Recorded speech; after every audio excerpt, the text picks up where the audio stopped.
एक दफ़ा फिर हमारे पास एक बहुत मुश्किल इजहारिया है, और एक दफ़ा फिर मैं चाहूँगा कि आप इसे मुख्तसर करें। तो यहाँ पर जो है ये ज़्यादा मुश्किल है, क्योंकि इसमें हमारे पास y है, xy है, x मुरब्बा है, x है, y मुरब्बा है, और इस तरह ये सारी चीज़ें हमारे पास हैं। और आप कह सकते हैं कि यहाँ पर y है और यहाँ पर y है, और इन्हें हम किसी तरीके से जमा कर सकते हैं। तो अहम चीज़ ये है कि एक y मुख्तलिफ है एक्स वाई से। अगर y 3 है और x 2 है तो एक्स वाई जो है वो 6 के बराबर होगा। इसी तरह y जो है y मुरब्बा से मुख्तलिफ है, क्योंकि अगर y की कीमत 3 है तो y मुरब्बा की कीमत जो है वो 9 होगी। यहाँ पर जो आपको हरूफ हैं वो एक जैसे लग रहे हैं, लेकिन हम इन दो इस्तिलाहात को जमा नहीं कर सकते, क्योंकि मुरब्बा और बग़ैर मुरब्बा के जो मुतग़य्यर हैं इन्हें जमा नहीं किया जा सकता। तो पहले हम y टर्म लेते हैं और देखते हैं कि और y हमारे पास है। जी हाँ, हमारे पास एक y और है, 2y हमारे पास है। तो हम इन्हें दोबारा तरतीब से लिखते हैं, -3y जमा 2y।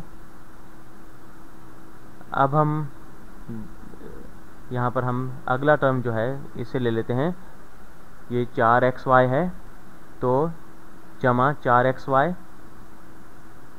तो हम जो है इन्हें दोबारा तरतीब से लिख रहे हैं पूरी इजहारिये को। तो एक और हमारे पास xy है, -4xy, तो उसे भी इसके साथ लिख लेते हैं। उसके बाद हम लेते हैं -2x मुरब्बा। x मुरब्बा जो टर्म है इसे ले लेते हैं, तो -2x मुरब्बा तफरीक 2x मुरब्बा, एक और x मुरब्बा, जी हाँ हमारे पास है 3x मुरब्बा, ये हमारे पास है, जमा 3x मुरब्बा। उसके बाद हमारे पास बच जाते हैं 2y 2x, ये सिर्फ एक ही x है इसलिए हम 2x लिख लेते हैं, और हमारे पास एक y मुरब्बा है, तो हम y मुरब्बा को इसे नारंगी रंग से लिख लेता हूँ, y मुरब्बा आ गया। तो तमाम जो इजहारिया है उसे हमने दोबारा तरतीब से लिख लिया। अब हम इन्हें आसानी के साथ हल कर सकते हैं, मुख्तसर कर सकते हैं। तो अगर मेरे पास -3 कोई चीज़ें हैं और इसमें 2 वही चीज़ें जमा कर रहा हूँ, तो हमारे पास क्या बचेगा, या 2 हैं और उसमें 3 तफरी कर रहे हैं, तो क्या बचेगा हमारे पास, तो हमारे पास -1 वो चीज़ बच जाएगी।